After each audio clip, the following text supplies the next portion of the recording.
Vamos a ver ahora cómo se halla el ángulo entre dos rectas. Tenemos aquí una recta R y una recta S. Esta es R y esta es S. Y yo quiero el ángulo que forma R con S, que le voy a llamar alfa. Pues la primera fórmula que vamos a utilizar es coseno de alfa igual a ¿quién? Al producto escalar de VR y VS partido ¿quién? Módulo de VR por módulo de VS. Pero arriba voy a tener un valor absoluto. Esta fórmula os sonará. ¿Por qué? Porque es la fórmula para hallar ángulo formado por dos vectores. En este caso los vectores serían VR y VS, pero con una diferencia, que en la parte de arriba tengo un valor absoluto. Me vengo al dibujo de aquí abajo. Tengo R, su vector director será VR. Tengo S, su vector director será VS. Por lo tanto, el ángulo alfa que forma R con S es igual al ángulo que forma VR con VS. De ahí que utilice la fórmula ángulo formado por dos vectores. Pero entonces, ¿por qué le pongo este valor absoluto? Porque cuando me piden el ángulo formado por dos rectas, se refieren al ángulo agudo. No quiero el ángulo obtuso, el ángulo grande. No quiero este ángulo de aquí. ¿Y qué pasa? Que en el ejemplo que he puesto, VR y VS directamente forman alfa. Pero ¿qué pasa si VS en vez de ponerlo con este sentido, lo hubiese puesto con sentido contrario? Que si hubiese hallado el ángulo entre VR y VS, en vez de darme alfa, me habría dado beta, su suplementario, y ese no es el ángulo que quiero. Pues el valor absoluto, ¿qué es lo que hace? Que si pasa algo como en el segundo caso, en vez de darme beta, gracias al valor absoluto, como me vuelve positivo el producto escalar, me va a dar el ángulo alfa, el ángulo agudo. Por lo tanto, muy sencillo. Fórmula para hallar el ángulo formado entre dos rectas, coseno de alfa del ángulo que busco igual a ¿qué? Valor absoluto del producto escalar partido módulo de un vector director por módulo de otro vector director. Ahora vamos a ver una segunda fórmula, que es la siguiente. Tangente de alfa, alfa es de nuevo el ángulo agudo formado entre ¿quién? Entre R y S, igual a valor absoluto, pero esta vez abarca todo, ¿de quién?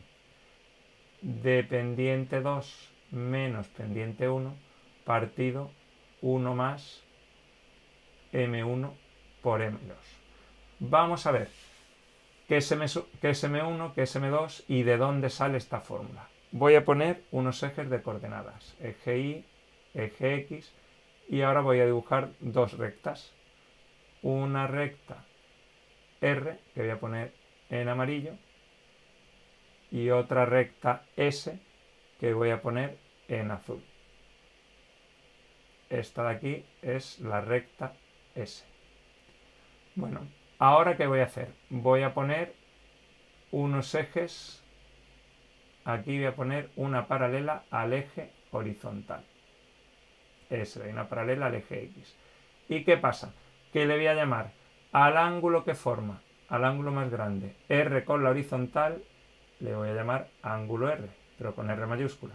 Y al ángulo que forma S con la horizontal le voy a llamar S mayúscula, pero con el signo de ángulo. ¿Qué ángulo estoy buscando yo? El ángulo que forman R y S. Este ángulo de aquí al que voy a llamar alfa. Pues si observamos el dibujo, alfa es igual a ¿quién? Al ángulo grande, que es R, menos el ángulo pequeño, que es S. Perfecto. Ahora, ¿qué voy a hacer? Que la tangente de alfa es igual a tangente de ¿quién? Del ángulo R menos el ángulo S. Y si aplico la fórmula de tangente de ¿qué? De una diferencia, ¿qué va a pasar? Que la fórmula me decía que esto era igual a tangente de ¿quién? Tangente de R menos tangente de ¿quién?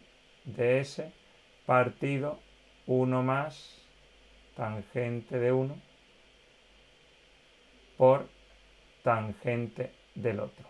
Pero hay una cosa, si nosotros recordamos la definición de pendiente, la pendiente de S, ¿a quién es igual? Si formo un ángulo S con la horizontal, la pendiente de S era tangente de ese ángulo S. Y la pendiente de R era ¿quién? Tangente del ángulo R. Sustituyo en esta fórmula y ¿qué me queda? Cambio tangente de R por ¿quién? Por la pendiente de R. Menos cambio tangente de S por ¿quién? Por la tangente de S por la pendiente de S. Partido 1 más tangente de R, lo cambio de nuevo por ¿quién?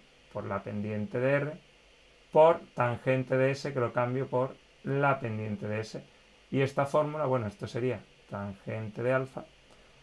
Esta fórmula sería, y quito el igual de aquí, esta fórmula sería la que tengo aquí arriba. Con una diferencia, ¿por qué le ponemos valor absoluto? Pues lo mismo, por el mismo motivo que lo habíamos puesto aquí, para asegurarme de que me da siempre que el ángulo agudo. Bueno, pues con estas dos fórmulas podemos hallar el ángulo entre dos rectas.